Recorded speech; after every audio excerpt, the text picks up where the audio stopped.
Il faisait encore chaud ce soir-là, malgré l'heure tardive. La Côte d'Azur, dans sa splendeur de septembre, diffusait un parfum de pain chauffé au soleil mêlé à l'iode. L'appartement donnait sur la mer, perché à flanc de colline, avec une vue si large qu'elle avalait l'horizon tout entier. J'étais venu passer quelques jours avec Manon, ma copine, depuis presque 1 an. Elle m'avait proposé ce séjour dans l'appartement de vacances de sa famille, à Théoul, un endroit aussi tranquille que beau. Ce que je ne savais pas, c'est que sa tante Jeanne y vivait aussi, dans le petit studio à l'arrière de la maison principale. Jeanne, je l'avais croisée une seule fois, à un déjeuner à Paris. J'avais retenu son port de tête, sa manière de parler lentement, presque comme une actrice. Elle avait quelque chose d'élégant et d'inaccessible, cette distance que certaines femmes plus âgées manient sans effort. Mais ici, dans ce cadre intime, loin du formalisme parisien, c'était autre chose. Ici, elle était chez elle, et je ne savais pas encore que ma présence allait bouleverser quelque chose en elle. Le 2e soir, Manon avait reçu un appel et était repartie pour 2 jours sur Nice, à cause d'un imprévu professionnel. Elle m'avait laissé les clés et un sourire à la va-vite. C'est ce soir-là que Jeanne est sortie de l'ombre. Je m'étais installée sur la terrasse pour boire un verre. Le ciel se vidait de lumière, le bleu devenait velours. Puis j'ai entendu des pas dans le gravier, juste derrière l'appartement. Elle est apparue, lentement, en robe de lin beige, pieds nus, les cheveux attachés. Jeanne portait un seau rempli de figues fraîches. Elle s'est arrêtée en me voyant, surprise sans l'être. « Tu es seule ?» m'a-t-elle demandé. Sa voix était plus grave que dans mon souvenir, plus douce aussi. J'ai hoché la tête. Manon est repartie pour 2 jours. Elle a levé un sourcil, puis elle a souri, légèrement. « Alors il faut s'occuper de toi, dit-elle. » Je n'ai pas su répondre. Elle s'est approchée, s'est installée sur le muret, juste au bord de la terrasse, le seau à ses pieds. Elle a sorti une figue, l'a ouverte en 2 avec les doigts. La chair rouge s'est dévoilée, brillante, presque trop vivante. Elle m'a tendu la moitié. « Tu aimes les figues ? Celles-là viennent du jardin. Sauvages. » J'ai accepté. Elle m'observait en silence pendant que je la goûtais. Le sucre, la douceur, la texture presque charnelle du fruit m'ont pris à la gorge. « Elle est incroyable, » ai-je soufflé. Elle a souri. Il faut savoir reconnaître ce qui est mûr. Son regard était posé sur moi maintenant, pas dans mes yeux, mais légèrement plus bas. Et j'ai senti une tension subtile, un changement presque imperceptible dans l'air. Pas de geste déplacé, juste ce regard prolongé, ce silence un peu trop long, cette proximité qui ne disait pas son nom. « Tu veux marcher un peu ?» me dit-elle soudain. « Il fait encore bon. » Je n'ai pas réfléchi. J'ai dit oui. Nous avons traversé le jardin à l'arrière. Il y avait un petit sentier de pierre qui longeait la maison, puis s'enfonçait dans les pins. C'est là qu'elle m'a conduit, pieds nus toujours, la robe flottant autour d'elle. Le sentier descendait légèrement vers un renfoncement sur la falaise, un coin caché que je n'avais pas vu depuis mon arrivée. Un banc en pierre, quelques chaises en fer rouillé, et surtout cette vue, la mer à perte de vue, le bruit lent des vagues contre les rochers. Jeanne s'est assise, a croisé les jambes lentement. Sa peau était dorée, fine, et j'ai remarqué une petite cicatrice sur son genou gauche. Je ne savais pas quoi dire. Elle a allumé une cigarette et m'a tendu le paquet. « Tu fumes ? » ?»« Non, mais ce soir, pourquoi pas ?» Nous avons fumé en silence. Puis elle m'a regardé, longtemps, le regard plus direct qu'avant. Elle s'est penchée légèrement, son coude frôlant le mien, et a parlé bas. « Tu sais, il y a des choses qu'on ressent, sans trop savoir pourquoi. Parfois, il ne faut pas lutter. » J'ai tourné la tête vers elle. Son visage était à quelques centimètres du mien. Je pouvais sentir son souffle tiède, avec une pointe de vin et de figues. Ses yeux étaient calmes, mais brûlés d'une attente muette. Elle n'a pas bougé, elle n'a rien forcé. Mais tout son corps disait « Je suis là, je suis prête à ce que tu avances. » Et j'ai compris que si je faisais un geste, un seul, elle ne reculerait pas. Mais je n'ai rien fait, pas encore. Je suis restée là, le cœur battant fort, incapable de décider si j'avais envie de fuir ou de plonger. Elle a fini sa cigarette, l'a écrasée lentement contre la pierre et s'est levée. « Je vais rentrer » a-t-elle dit doucement. « Bonne nuit, Léo. » Et elle a disparu dans l'ombre du sentier. Je suis restée seule, sans bouger, incapable d'analyser ce qui venait de se passer. Mais une chose était sûre, ce n'était pas fini. Le lendemain, je me suis réveillée tôt, les draps encore humides de la chaleur de la nuit, le corps tendu d'un rêve dont je ne me souvenais pas clairement, mais qui avait laissé une trace brûlante au creux de ma poitrine. Je suis restée allongée un moment, les yeux fixés au plafond blanc strié d'ombre, les pensées embrouillées, rejouant sans fin les gestes et les silences de la veille, comme si chaque détail de ce moment volé avec Jeanne contenait une énigme à résoudre, un appel secret. Je ne savais pas ce que je voulais, mais je savais que je voulais encore cette tension, ce frisson, ce trouble difficile à nommer, qui m'avait traversé lorsque son coude avait frôlé le mien sur le banc de pierre, lorsque ces mots avaient effleuré quelque chose en moi que je croyais inaccessible, enfoui sous les apparences, la bienséance, les conventions. Je suis sortie pieds nus sur la terrasse, le carrelage encore frais sous mes semelles, et j'ai levé les yeux vers le jardin. Il était vide, silencieux, seulement traversé par le cri lointain d'une mouette et l'odeur des figuiers. Je me suis dirigée vers le fond de la maison, là où le sentier disparaissait derrière les arbustes, curieux, sans me l'avouer, tendu, presque nerveux à l'idée de la revoir comme on attend une réponse qu'on n'ose pas formuler. Elle était là, comme si elle m'attendait, assise sur une chaise basse en rotin, une tasse de café dans une main, les jambes repliées sous elle, la robe glissant paresseusement sur sa cuisse nue. Elle ne m'a pas regardé tout de suite, elle a soufflé doucement sur sa tasse avant de murmurer, d'une voix tranquille mais pleine d'un sous-texte que je ne pouvais ignorer. « Tu aimes les matins ici ?»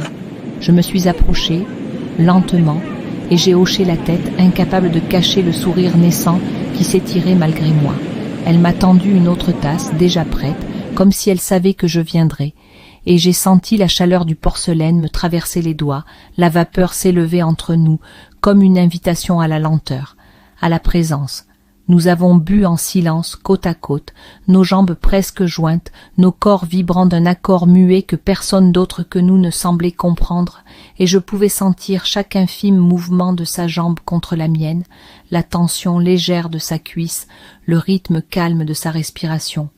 Elle a posé sa main sur son genou, les doigts immobiles, mais son petit doigt a frôlé ma peau, volontairement ou non, je n'aurais su le dire, et je n'ai pas bougé. J'ai attendu, tendu, comme suspendu au fil invisible de ce contact ténu. « Tu sais, » a-t-elle dit en tournant doucement la tête vers moi, « il y a des choses qu'on évite pendant des années, des élans qu'on réprime, des envies qu'on déplace, qu'on habille autrement, pour ne pas voir à quel point elles nous habitent. » Je ne savais pas si elle parlait d'elle ou de moi, ou de nous, ou de quelque chose de plus ancien, de plus profond. Mais sa voix m'enveloppait comme une mer chaude, et je me suis tournée vers elle, lentement, pour croiser son regard. Il était calme, mais brûlant. Il n'y avait rien d'exhibé, rien d'indécent, seulement une lucidité troublante, une intensité presque douloureuse. Elle savait, elle avait toujours su. Je n'ai pas reculé lorsque sa main s'est posée sur mon avant-bras. Ce n'était pas un geste séducteur, c'était presque un geste de soin, un geste de vérité. Elle m'a regardé comme on regarde une décision à prendre, pas encore prise mais déjà trop tard pour l'éviter. J'ai senti mon cœur cogner plus fort, mes doigts se resserrer autour de la tasse, mes yeux descendre malgré moi vers sa bouche, légèrement entr'ouverte, ses lèvres rouges sans maquillage, pleines, vivantes, comme si elles portaient encore le goût du fruit de la veille. « Je ne veux pas jouer » a-t-elle murmuré, « je n'ai plus l'âge pour ça, mais je ne veux pas mentir non plus. » Et dans cette phrase, il y avait une vulnérabilité qui m'a désarmée. Elle ne me draguait pas, elle s'exposait, elle s'offrait au regard, sans provocation, sans masque. J'ai senti en moi quelque chose céder, un verrou mental, une barrière invisible, mais jusque-là solide. Je n'ai pas répondu tout de suite, j'ai seulement posé ma main sur la sienne. Elle n'a pas bougé, mais j'ai senti sous mes doigts une tension infime, un souffle plus rapide, une attente contenue. Quand elle s'est levée, ce fut sans brusquerie, comme si le mouvement était une continuité de notre silence. Elle a marché lentement vers le petit escalier qui menait à son studio, et sans se retourner, elle a dit « Si tu veux, je suis là, jusqu'à demain soir. Ensuite, je repars à Marseille. » Elle a disparu derrière la porte vitrée, et j'ai su que je ne pourrais plus me mentir, que ce n'était pas juste un jeu, une curiosité. C'était un choix, un chemin, et je venais d'y poser le premier pied.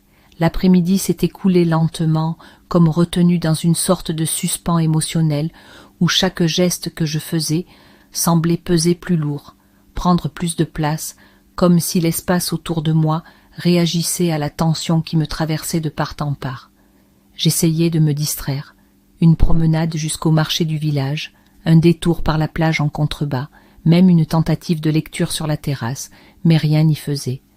Tout en moi revenait à elle, à Jeanne, à cette main posée sur mon bras, à cette voix presque douloureusement calme qui disait tout sans avoir besoin de hausser le ton, à cette invitation à moitié formulée, à moitié redoutée, qui vibrait encore dans l'air comme une corde pincée qu'on aurait oubliée.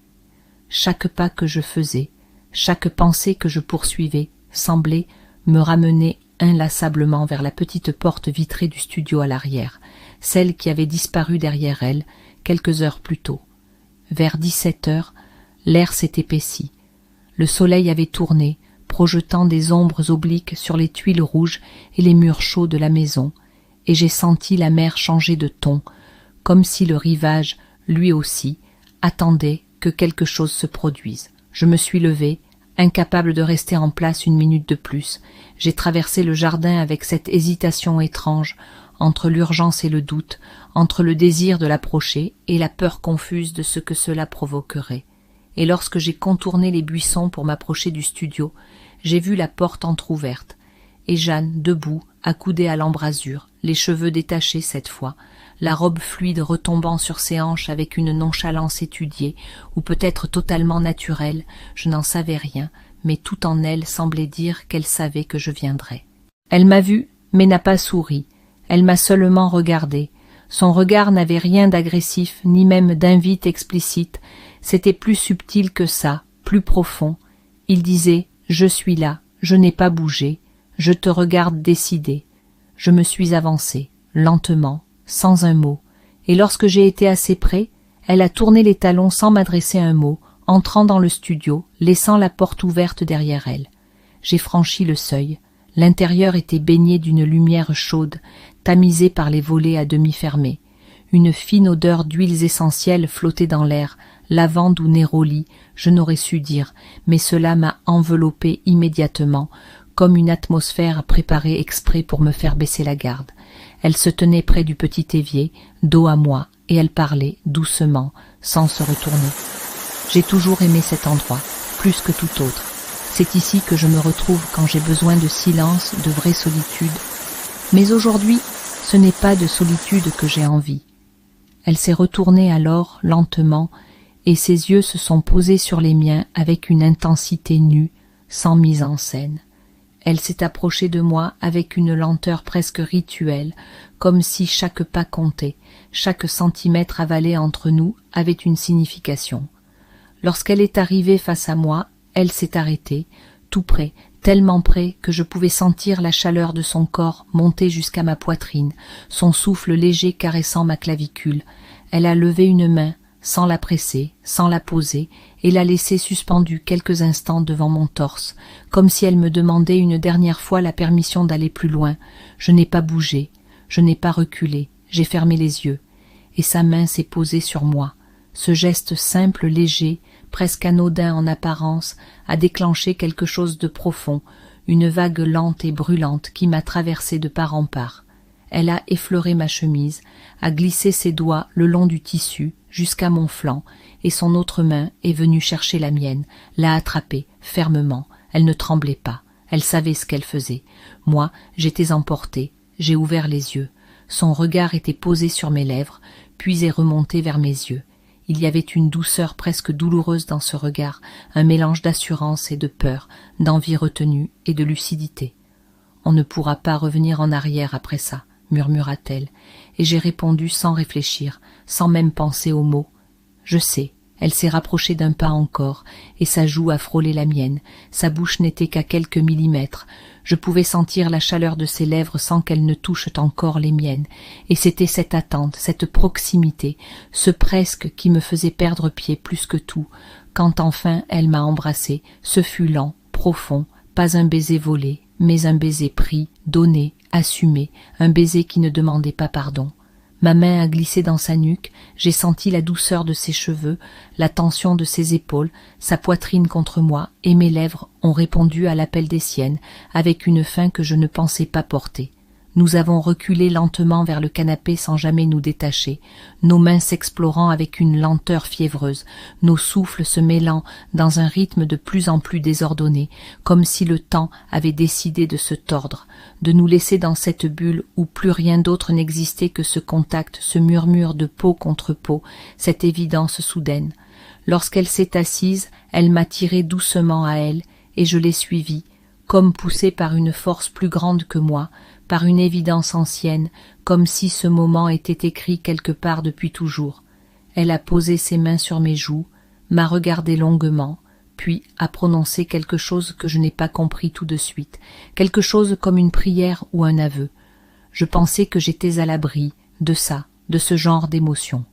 Et moi, à bout de souffle, les lèvres gonflées, la tête penchée contre son épaule, j'ai répondu ce que je ressentais depuis la première figue, depuis ce banc, depuis la lumière dorée entre les pins. Moi aussi, il n'y avait pas eu de mots après ce baiser, pas tout de suite, seulement le silence dense d'un monde bouleversé, le poids nouveau de nos corps, assis l'un contre l'autre sur ce vieux canapé, au tissu légèrement râpé, la main de Jeanne posée sur ma cuisse dans un geste qui n'était ni possessif, ni incertain, mais simplement là, posé comme une évidence nouvelle qu'il ne servait à rien de nier. La lumière avait changé dehors, s'adoucissant encore, glissant lentement vers cette teinte orangée si particulière des fins d'après-midi sur la Méditerranée, et à l'intérieur de son studio, l'air était devenu plus lourd, comme saturé de ce qui s'était dit sans mots, de ce qui s'était transmis dans le contact de nos lèvres, de nos souffles mêlés, de nos mains qui s'étaient cherchées, et trouvées dans une lenteur retenue. J'aurais pu rester là des heures, sans parler, à la regarder, à sentir l'odeur tiède de sa peau mêlée à celle du linge séché au soleil, à cette trace presque imperceptible de vanille qu'elle portait sur la nuque et que j'avais respirée lorsqu'elle s'était penchée contre moi. Mais elle s'est levée, soudainement, pas brusquement, mais avec une énergie nouvelle, comme si ce qui venait de se passer l'avait secouée jusqu'à sa colonne vertébrale, la poussant à bouger pour ne pas se figer, pour ne pas se laisser déborder. Elle est allée ouvrir en grand la porte-fenêtre, laissant l'air marin entrer d'un coup dans la pièce, soulevant légèrement les pans de sa robe qui dansaient autour de ses jambes nues, et je l'ai regardée s'éloigner de quelques pas, se pencher pour cueillir une feuille de romarin, puis la porter à ses lèvres. Lorsqu'elle s'est retournée vers moi, elle n'était plus tout à fait la même. Son visage s'était durci, une tension presque imperceptible s'était installée dans sa mâchoire, comme si elle venait de se rappeler tout ce que ce moment remettait en cause, tout ce qu'il dérangeait dans son monde construit, dans ses règles à elle, dans ce qu'elle s'était toujours interdit de désirer. « Tu ne dois pas croire que c'est une sorte de fantaisie, Léo, » a-t-elle dit en se rasseyant lentement en face de moi, ses yeux fixés aux miens avec une intensité qui ne tremblait pas. Ce n'est pas une passade, ni un caprice de femme trop longtemps seule. Je ne joue pas à ça. J'en suis incapable.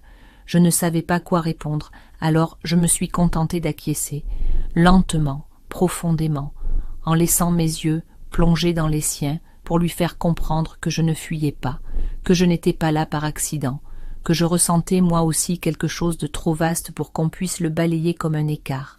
Elle s'est penchée en avant, posant ses coudes sur ses genoux, et elle a parlé d'une voix plus basse, presque rauque. « J'ai toujours été celle qui tient bon, celle qui fait ce qu'il faut. Avec ma sœur, avec Manon, avec mon mari, enfin, ex-mari, même après le divorce, je me suis promis que je ne me perdrai plus dans un désir, que je garderai toujours une ligne droite. Et pourtant, elle s'est arrêtée, a levé les yeux vers moi, avec une expression que je n'avais jamais vue encore, un mélange de honte et d'espoir, un aveu suspendu. Pourtant, quand je t'ai vu l'autre soir sur la terrasse, seule, tranquille, un peu ailleurs, un peu mélancolique, j'ai senti quelque chose en moi que je croyais éteint depuis des années, et je me suis détestée de le ressentir, mais ça n'a pas disparu, au contraire. Je me suis levée Sans réfléchir, suis allé m'agenouiller devant elle, prenant doucement ses mains dans les miennes, les tenant fermement pour qu'elle sente que je ne reculais pas, que je ne voulais pas qu'elle enterre ce qu'elle venait de dire. Jeanne, ce n'est pas toi seule. Ce que tu décris, je l'ai ressenti aussi, dès ce soir-là avec les figues, dès ton regard, dès que tu m'as parlé sans détour, sans filtre. Ce n'est pas une lubie, et je ne suis pas un gamin à qui on passe un caprice d'été. Elle a esquissé un sourire, presque triste, presque tendre. Non, tu ne l'es pas, et c'est bien ça le problème. Elle s'est penchée vers moi, a posé son front contre le mien, nos souffles se mêlaient encore, et dans ce moment figé, j'ai senti la profondeur du précipice sur lequel nous avancions tous les deux. Nous étions déjà trop loin, trop engagés, et pourtant il restait encore cette dernière marche, cette ligne floue, ce moment où le corps irait plus loin que les mains, plus loin que les lèvres, et où tout changerait. Elle s'est levée, m'a tiré doucement avec elle, et m'a conduit sans un mot vers l'arrière du studio, vers cette petite pièce baignée d'ombre, où un lit large, à demi défait, trônait contre le mur blanc. Elle ne m'a pas embrassé tout de suite, elle a seulement posé ses mains sur mes épaules, m'a regardé longuement, puis a défait lentement les boutons de ma chemise, un à un, en silence, ses doigts glissant avec précaution sur chaque bouton comme si elle ouvrait quelque chose de plus que du tissu, comme si elle déshabillait aussi le doute, la retenue, la culpabilité. Lorsque ma chemise est tombée au sol, elle a passé ses mains sur mon torse, lentement, paume contre peau, et j'ai frissonné, pas de froid, mais de cette chaleur étrange qui naît lorsque le toucher devient langage. « Je veux te garder en mémoire », m'a-t-elle dit dans un souffle, même si ça doit être une seule fois.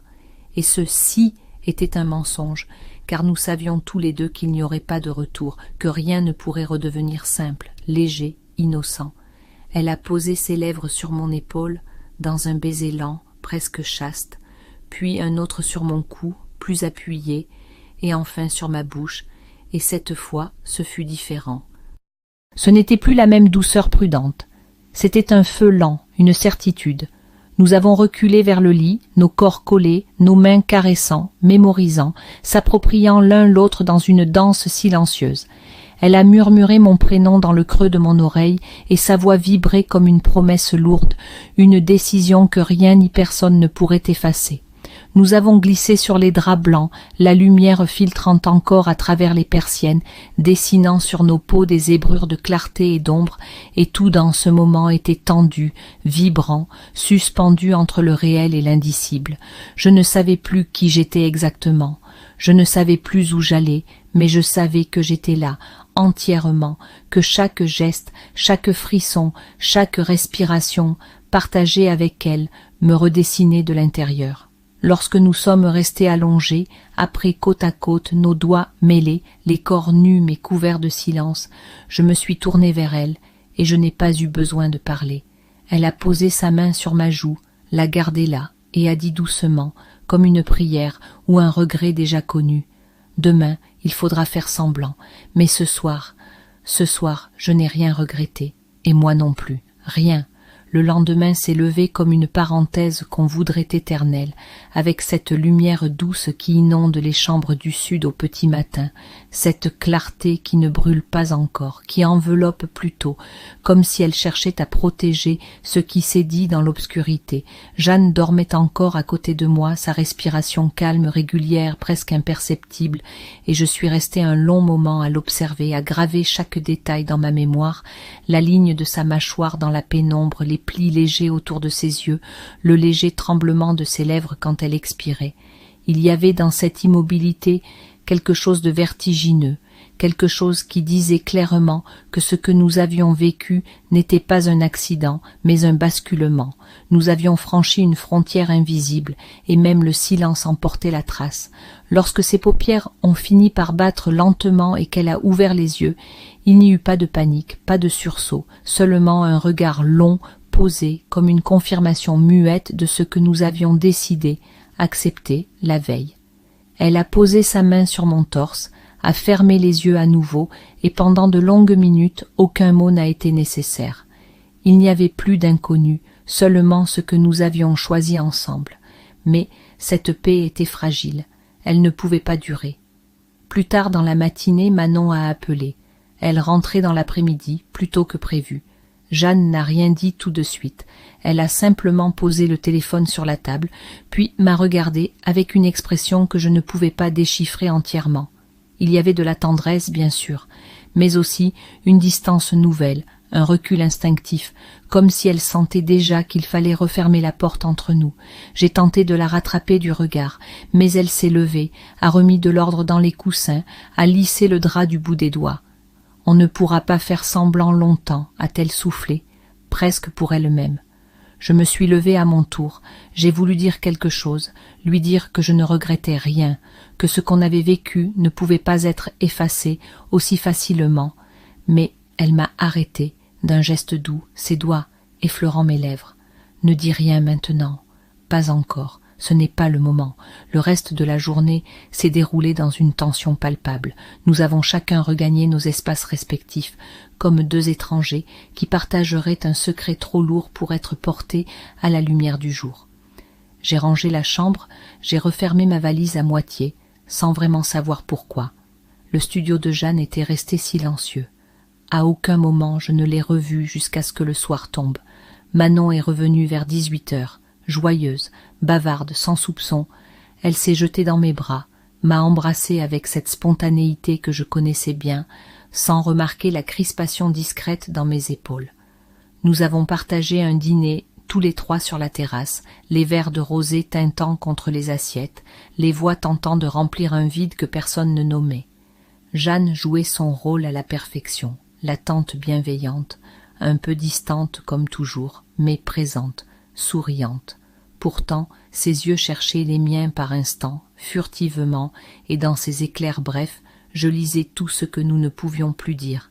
Quand Manon est allée prendre sa douche, Jeanne a rassemblé les assiettes, les a portées dans la cuisine, et je l'ai suivie, sans réfléchir.